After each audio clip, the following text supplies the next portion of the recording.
Hello friends, welcome to this video. Welcome to this channel mainly. इस channel में हम लोग डिस्कस करेंगे रिसर्च एथिक्स। पहले ही मैंने एक वीडियो अपलोड किया है रिसर्च एथिक्स के ऊपर, बट यहाँ पर मैं पीपीटी प्रेजेंटेशन के द्वारा जो पीएचडी का कोर्स वर्क का आपका जो कोर्स वर्क का मटेरियल है उसके ऊपर बेस्ड करके मैं एक वीडियो बना रही हूँ। तो फिर यहाँ पर जो है 2 में क्या है, साइंटिफिक कंडक्ट 5 आवर्स के लेक्चर क्लासेस है। साइंटिफिक कंडक्ट यहाँ पर क्या क्या है, ethics with respect to science and research, intellectual honesty and research integrity, ये इंपॉर्टेंट है। साइंटिफिक मिसकंडक्ट क्या होता है, falsification, fabrication, plagiarism, redundant publication, duplicate and overlapping publication and salami slices and selective reporting and misrepresentation of data। So ये है आपका syllabus.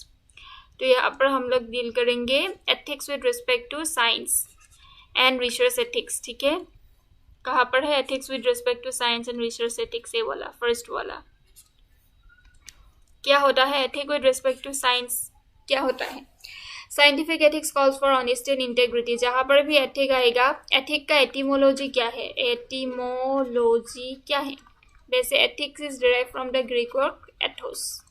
ठीक है, सो नाउ एथिक्स मतलब क्या है, जो आपका कंडक्ट है, जो आपका कंडक्ट है वो मॉरल कंडक्ट होना चाहिए, जो कंडक्ट है वो एथिकल होना चाहिए। ठीक है, वो इंक्लूड्स करता है honesty and integrity with in the purview of ethics in all stages of scientific practice. इसको साइंटिफिक प्रैक्टिस क्यों बोलते हैं? रिसर्च मेथोडोलॉजी जो होता है, रिसर्च मेथोडोलॉजी एक सिस्टमेटिक थिंग होता है, जहाँ पर मेथड्स होता है, जहाँ पर मेथड्स होता है, जहाँ पर टूल्स होता है, जहाँ पर प्रोसीड्यूर्स होता है, जहाँ पर टेक्निक्स होता है, और वो बहुत ही सिस्टमेटिक तरीके से होता है, इसीलिए उसको साइंटिफिक प्रैक्टिस बोलते हैं, जहाँ पर ऑब्जेक्टिविटी एक इम्पॉर्टेंट रिक्वायरमेंट है। ठीक है, तो scientific ethics calls for honesty and integrity in all stages of scientific practice. और हमको हर स्टेज में ऑनेस्ट रहना है और इंटेग्रिटी से करना है हमको, मतलब हमको रिसर्च फ्रॉड नहीं करना है। रिसर्च फ्रॉड क्या होता है? फॉल्सिफिकेशन, फैब्रिकेशन एंड प्लेगियरिज्म, ये होता है अनएथिकल प्रैक्टिसेस। उसके अलावा और भी अनएथिकल प्रैक्टिसेस क्या होता है, यहाँ पर देख सकते हैं। Intellectual honesty and research integrity, वो तो है, वो अनएथिकल नहीं है। रिसर्च मिसकंडक्ट क्या होता है? फॉल्सिफिकेशन, फैब्रिकेशन, प्लेगरिज्म है। उसके बाद रिडंडेंट पब्लिकेशन एक है, डुप्लीकेट एंड ओवरलैपिंग पब्लिकेशन दूसरा है, और सलामी साइटिंग, ये तो पब्लिकेशन मिसकंडक्ट है। ठीक है, ये वाला साइंटिफिक मिसकंडक्ट है। और selective reporting and misrepresentation of data, this are some of the misconduct जो सिलेबस में इटसेल्फ है, यहाँ से भी आप पकड़ के ले सकते हैं। ठीक है, तो फिर हर स्टेज में हमें इन चीज़ों से दूर रहना है, बस इन चीज़ों से दूर रहना है, और हमको ऑनेस्टी और इंटेग्रिटी को फॉलो करना है, बात वही है। From collection to publication and beyond, तो हमको रिसर्च के बहुत सारे स्टेज है। पहले तो होता है फॉर्मुलेशन ऑफ रिसर्च प्रॉब्लम, उसके बाद क्या होता है, उसके बाद रिसर्च डिज़ाइन होता है, फिर सैम्पलिंग होता है, और यहाँ पर हाइपोथेसिस भी आता है। उसके बाद डेटा कलेक्शन होता है, डेटा कलेक्शन, इंटरप्रिटेशन, एनालिसिस, उसके बाद कंक्लूजन्स होता है। ठीक है, टोटल 7 स्टेप्स एटलीस्ट होता है रिसर्च का। हर स्टेज में collection to publication and beyond, publication के ऊपर भी रिपोर्टिंग तक का स्टेज में हमको ऑनेस्ट एंड इंटेग्रल रहना है। Production of unbiased scientific knowledge, और हमको अनबायस्ड होना है, क्योंकि साइंस का सबसे इंपॉर्टेंट थिंग सिस्टमेटिक नॉलेज तो है ही, उसके साथ जो मैंने बोला objectivity, objectivity means impartiality and unbiasedness, यही बात है। उसके बाद होता है रिसर्च एथिक्स। तो रिसर्च एथिक्स क्या होता है? So ethics in respect to science तो यही है। ठीक है, तो रिसर्च एथिक्स क्या चीज़ होता है? Guidelines for the responsible conduct of research, responsible conduct of research. अब आप रिसर्च करेंगे तो आपको कैसे कंडक्ट करना है, what should be your conduct, your conduct should be always moral, ठीक है, एंड रिस्पॉन्सिबल।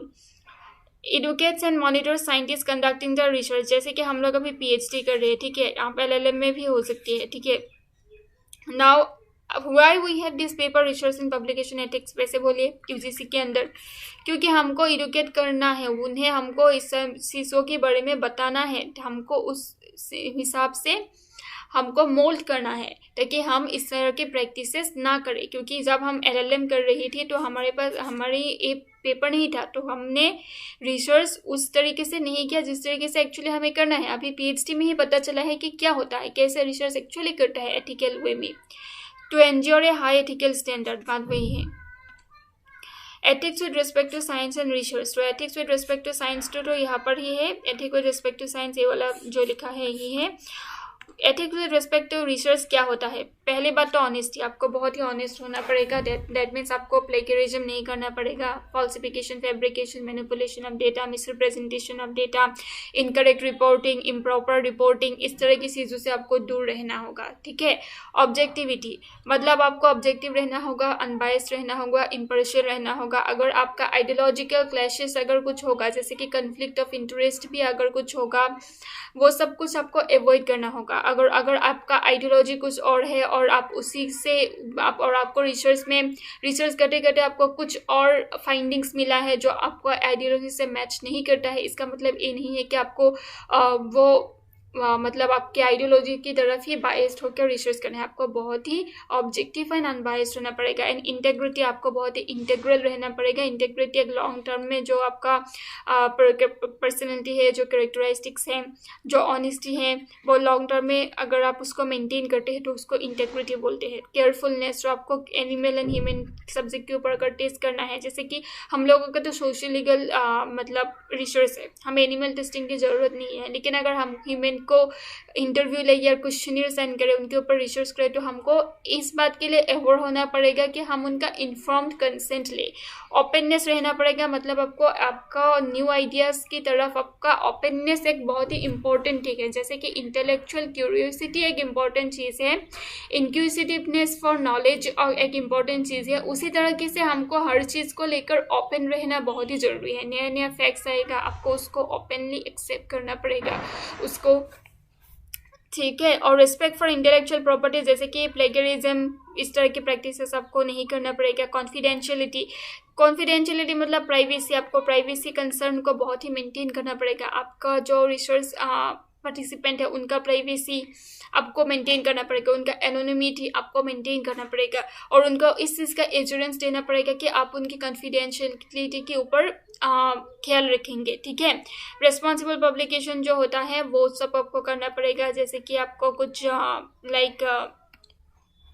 कुछ रिडंडेंट पब्लिकेशन नहीं करना पड़ेगा, डुप्लीकेट एंड ओवरलैपिंग पब्लिकेशंस नहीं करना पड़ेगा। सलामी साइसिस, एक बड़ा सा जो आपका पब्लिकेशन है वहाँ का टुकड़ा लेकर अगर आपने अलग अलग सोर्स में पब्लिश किया है तो उसको सलामी स्लाइसिस बोलते हैं, तो वो सब आपको अवॉइड करना पड़ेगा। उसके बाद रेस्पॉन्सिबल मॉनिटरिंग आपको रेस्पॉन्सिबली करना पड़ेगा। अगर आप यहाँ पर नेग्लिजेंट हो गए तो आपको वो करेक्ट रिजल्ट नहीं मिलेगा। अगर मॉनिटरिंग 2 और मोर वेरिएबल के बीच में आपको अगर कॉजल रिलेशनशिप अगर आप 2 और मोर वेरिएबल्स के ऊपर साथ देख रही है, एक्सपेरिमेंट कर रही है, यहाँ पर इंडिपेंडेंट वेरिएबल भी होगा, डिपेंडेंट वेरिएबल भी होगा और एक्सट्रेनियस वेरिएबल भी होगा, तो फिर आपको उसको रिस्पॉन्सिबली मॉनिटर करना पड़ेगा। अगर आप कहीं पर नेग्लिजेंट हो गए तो फिर आप उसको सही रिजल्ट को आप पिक नहीं कर पाएंगे। रिस्पेक्ट फॉर कलीग्स, जैसे कि मेरे जो पीएचडी फ्रेंड्स हैं, कलीग्स हैं, उनके ऊपर भी मेरा ड्यूटी है, उनके लिए भी मेरा रिस्पेक्ट है, वो रिस्पेक्ट बना के रखना पड़ेगा। सोशल रिस्पॉन्सिबिलिटी, क्योंकि research is for the betterment of the society, so that we can do something good for the society. जैसे कि मेरा रिसर्च जो पॉलिसी मेकर्स पढ़ेंगे, मेरा रिसर्च स्टूडेंट्स पढ़ेंगे, सो फिर पॉलिसी फ्रेम भी होगा। तो फिर अगर मैंने कुछ गलत किया रिसर्च में, कुछ डेटा को falsification, fabrication, manipulation of data मैंने कुछ किया, तो फिर उसका जो पॉलिसी अल्टीमेट रिजल्ट होगा, वो पॉलिसी क्या होगा, वो पॉलिसी हार्मफुल होगा, वो हार्म करेंगे सोसाइटी में, अच्छे करने से ज़्यादा वो हार्म करेगा। नॉन डिस्क्रिमिनेशन एक बहुत ही इंपॉर्टेंट चीज़ है, जैसे कि ऑब्जेक्टिविटी इंपॉर्टेंट चीज़ है, इम्पार्शियलिटी इंपॉर्टेंट चीज़ है, वैसे ही नॉन डिस्क्रिमिनेशन एक इंपॉर्टेंट चीज़ है। एंड कम्पीटनेस भी इंपॉर्टेंट है। लीगलिटी, आपको लीगल रहना पड़ेगा, एनिमल के ऊपर केयर करना पड़ेगा। ह्यूमन सब्जेक्ट प्रोटेक्शन, उसको भी जैसे कि एनिमल के रहता है वैसे ही ये दोनों एक ही कैटेगरी में बिलोंग करते हैं। ह्यूमन सब्जेक्ट प्रोटेक्शन, जैसे कि इन्फॉर्म कंसेंट जो मैंने बोला है वो उसके ऊपर आपको इम्पोर्टेंस देना पड़ेगा। उसके बाद यहाँ पर देखते हैं ऑनेस्टी। नाउ यहाँ पर हमको एक्सप्लेनेशन मिल रहा है, मैंने पहले ही एक्सप्लेन कर दिया है, लेकिन फिर भी हम इसको पढ़ते हैं, देखते हैं क्या है इसके अंदर। एक इंपॉर्टेंट क्वेश्चन है, बहुत ही इंपॉर्टेंट क्वेश्चन है, honest reporting of data. Report जो करेंगे, लास्ट में जो आप रिपोर्ट लिखेंगे ना, रिपोर्टिंग ऑफ डेटा, वहाँ पर आपको ऑनेस्ट होना पड़ेगा। कलेक्शन में भी होना पड़ेगा, हर स्टेज में होना पड़ेगा। रिजल्ट्स, मेथड्स में भी ऑनेस्ट होना पड़ेगा। मेथोडोलॉजी जो है, प्रोसीजर जो है, पब्लिकेशन स्टेटस जो है, उसके लिए आपको ऑनेस्टी रहना पड़ेगा। हर स्टेप में एक्चुअली रहना पड़ेगा। बेसिकली बात यही है, do not fabricate, falsify, misrepresent data, जो मैंने पहले ही बोला है। देन ऑब्जेक्टिविटी क्या है, strive to avoid bias in experimental design, data analysis, interpretation, peer review जो होता है वहाँ पर भी ऑब्जेक्टिविटी मेंटेन करना जरूरी है। अगर कोई आप पीयर रिव्यू कर रही है तो अगर कोई आपका फ्रेंड है और आप उसका रिव्यू मतलब उस पेपर को लेकर रखकर आपने कुछ बायस दिखाया क्योंकि वो आपका फेयर है तो फ्रेंड है तो आपने उसको फेवर दिखाया, तो इस तरह की चीज़ों को हमको अवॉइड करना पड़ेगा। वहाँ पर हमको ऑब्जेक्टिविटी मेंटेन करना पड़ेगा। पर्सनल डिसीजंस में and grant writing and expert testimony and other aspects of research में हमको ऑब्जेक्टिविटी मेंटेन करना पड़ेगा। ठीक है, उसके बाद आया integrity, keep your promise and agreements. आप जो प्रॉमिस करते हैं, जैसे कि हम लोग का वैलेंटाइन डेज में प्रॉमिस डे प्रोबेबली 7 फरवरी है, आई डोंट नो कब का प्रॉमिस डे है, मुझे नहीं पता, लेकिन जो आप लोग प्रॉमिस करते हैं प्रॉमिस विद ए फ्लावर, तो आपको वो प्रॉमिस रखना पड़ेगा। You have to keep the promise, इसको ही बोलते हैं इंटेग्रिटी। एक्ट विथ सिंसियरिटी, आपको सिंसियरली एक्ट करना पड़ेगा, वो आपका एक पर्सनैलिटी है। ठीक है, strive for consistency of thought and action, thought के साथ आपका एक्शन मैच करना पड़ेगा, वर्ड्स के साथ भी आपका एक्शन मैच करना पड़ेगा, इसको ही इंटेग्रिटी बोलते हैं। Then carefulness, avoid careless errors and negligence, careless जो एरर्स एंड नेग्लिजेंस है हर स्टेप में, मतलब अगर वेरिएबल को आप देख रही है, हाइपोथेसिस टेस्ट कर रही है, तो फिर वहाँ पर भी आपको केयरफुल रहना पड़ेगा, नेग्लिजेंस को अवॉइड करना पड़ेगा। Careful and critically examine your work and the work of your peers, keep good record of research activity, record रखना आपको जरूरी है। रिकॉर्ड अगर नहीं रखेंगे तो फिर कुछ रिकॉर्ड अगर लॉस्ट हो गया, यहाँ पर आपने रिकॉर्ड रखा, कुछ लॉस्ट हो गया तो फिर आपको वो चीज़ लॉस्ट हो जाएगा। ठीक है, तो आपको ऑर्गेनाइज भी रखना पड़ेगा चीज़ों को, right. And openness, share data, results, ideas, tools and resources आपके फ्रेंड के साथ आप शेयर कीजिए, तभी तो नॉलेज इन्हेंस होगा, डिस्कशंस होगा, डिबेट्स होगा। ठीक है, इसी को ओपननेस बोलते हैं। And be open to criticism and new idea, अगर आपको आपका सुपरवाइजर क्रिटिसाइज भी करे तो फिर आपको एक्सेप्ट करना पड़ेगा, और न्यू आइडियाज जो आपको मिले उसकी तरफ आपका ओपननेस रहना बहुत ही ज़रूरी है। ठीक है, उसके बाद है रेस्पेक्ट फॉर इंटेलेक्चुअल प्रॉपर्टी, जैसे कि patent, copyright and other forms of intellectual property होता है। Do not use unpublish data, unpublish data को यूज मत कीजिए। मेथड्स और रिजल्ट्स विदाउट परमिशन, परमिशन के बिना तो मत कीजिए। Give credit for credit is required, मतलब citation and references, citation references, quotations वो बिब्लियोग्राफी में आपको ऐड करना पड़ेगा। And never plagiarise. कॉन्फिडेंशियलिटी क्या है, प्रोटेक्ट कॉन्फिडेंशियल कम्युनिकेशन, कुछ कॉन्फिडेंशियल होता है, जैसे कि हम एडवोकेट के भी क्लाइंट के साथ कॉन्फिडेंशियल कम्युनिकेशन होता है, तो हमको अंडर इंडियन एविडेंस एक्ट वो कॉन्फिडेंशियलिटी मेंटेन करना पड़ता है। ठीक है, वैसे रिसर्च में भी एक काइंड ऑफ कॉन्फिडेंशियलिटी है, और कॉन्फिडेंशियलिटी बहुत ही इंपॉर्टेंट चीज़ है। It is part of your integrity. Search for papers और grants submitted for publication, personal records, trade, military secrets and patent records. Then responsible publication क्या होता है, publish in order to advance research and scholarship. ठीक है, do not advance your own career, खुद की career जैसे कि डॉक्टर लगाना, सो इस तरह के, इसके लिए पब्लिकेशन नहीं, सोसाइटी के खुद के लिए आपको पब्लिकेशन करना पड़ेगा। Avoid wasteful and duplicate publication, redundant publication, salami, slices, इस तरह की चीज़ों को अवॉइड करना पड़ेगा। Responsible monitoring, help, educate, mentor and advice, student को हेल्प करो, एडुकेट करो, मेंटर करो, एडवाइस करो। ठीक है, रेस्पॉन्सिबल मॉनिटरिंग यही बात होती है स्टूडेंट को लेकर। Promote their welfare and allow them to make their own decision, आपके स्टूडेंट भी हो सकता है अगर आप पीएचडी कर रहे हैं कहीं पर और आप असिस्टेंट प्रोफेसर है या फिर गेस्ट लेक्चरर है, तो फिर आपको आपके स्टूडेंट को भी अच्छे से गाइड करना पड़ेगा इन सब को लेकर। अगर आप उनके LLM में या फिर LLB में अगर पब्लिकेशन एथिक्स के बारे में भी आपने उसको कुछ नॉलेज दे दिया, तो शायद वो लोग भी उस तरह के मिस्टेक्स ना करें, उनमें भी वो इंटेग्रिटी बिल्ड हो जो आप में रिक्वायर्ड है। ठीक है, respect for colleagues, respect your colleague and treat them fairly. And social responsibility है, जैसे कि strive to promote social good and prevent mitigate social harms through research, public education and advocacy. आपको सोसाइटी के लिए भी अच्छा करना पड़ेगा, एजुकेट करना पड़ेगा सोसाइटी को, since you are doing PhD, so you have a responsibility towards society to educate the society, right. उसके बाद क्या है, non discrimination, avoid discrimination against colleagues. Non discrimination कहाँ पर है, आर्टिकल 15 में।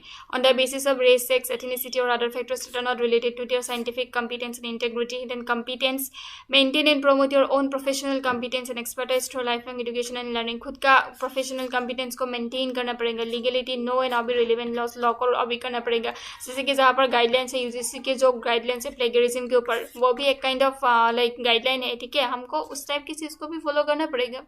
इंस्टीट्यूशन इंस्टीट्यूशनल गवर्नमेंटल जो पॉलिसी है उनको भी हमको फॉलो करना पड़ेगा। एनिमल केयर करना पड़ेगा, एनिमल के ऊपर कुछ क्रूएल ट्रीटमेंट नहीं करना पड़ेगा और क्रूएल एक्सपेरिमेंट नहीं करना पड़ेगा। एथिकली हर चीज़ को करना पड़ेगा। वैसे हमारे रिसर्च में, सोशल लीगल रिसर्च में तो वो इम्पोर्टेंट इतना नहीं है। ह्यूमन सब्जेक्ट प्रोटेक्शन करना पड़ेगा, conduct research on human subject, minimise harms and risk and maximise benefit, respect human dignity, privacy, autonomy, तो वो तो है ही, वो तो है डिग्निटी, प्राइवेसी एंड ऑटोनॉमी, वो तो इम्पोर्टेंट चीज़ है। Intellectual honesty and research integrity क्या चीज़ है? That is also very important. And unbiased and honest attitude इसको बोलते हैं, मतलब intellectual honesty and research integrity. Probably a वाला दूसरा, this one, intellectual honesty and research integrity.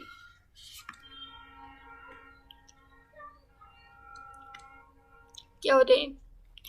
Intellectual honesty is honesty in the acquisition, analysis and transmission of ideas. Honesty क्या होता है? Idea को एक्यूर करना, आइडिया को एनालाइज करना, फिर ट्रांसमिशन करना। 3 स्टेज पे है, 1, 2 एंड 3। एक्विजिशन, आपने आइडिया एक्यूर किया, अपने आइडिया को फिर एनालाइज किया और आपने आइडिया को बांट दिया, that means transmission of ideas. वहाँ पर ऑनेस्ट होना चाहिए। A person is being intellectually honest when he और she knowing the truth, state the truth. अगर आप सच्चा बोलते हैं और सच्चा करते हैं, बात ही है सच। This is what intellectual honesty.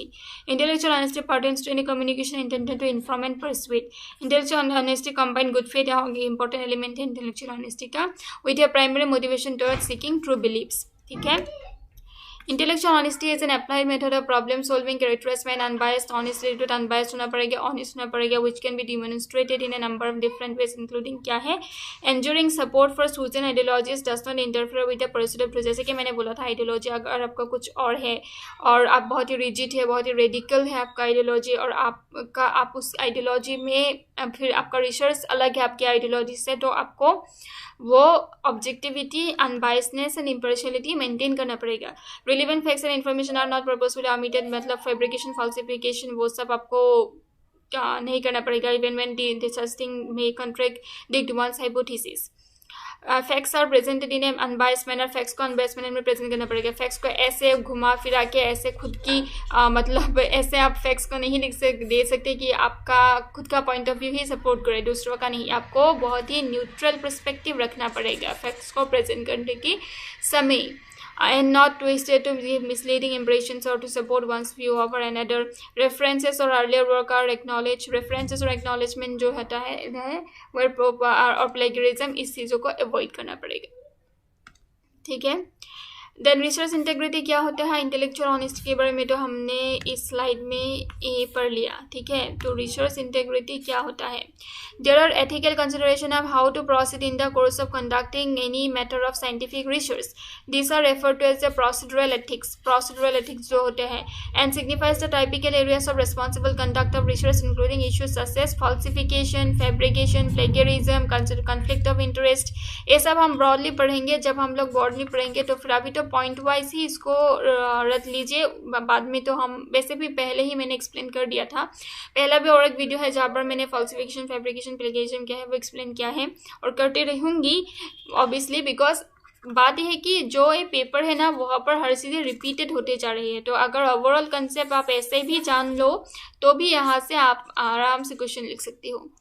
Research misconduct, treatment of human and animal subject and responsible, जो हमने ऑनेस्टी का में पढ़ा था ना, ऑब्जेक्टिविटी एंड ऑल दैट, यहाँ पर मैं दिखा रही हूँ रिसर्च इंटेग्रिटी।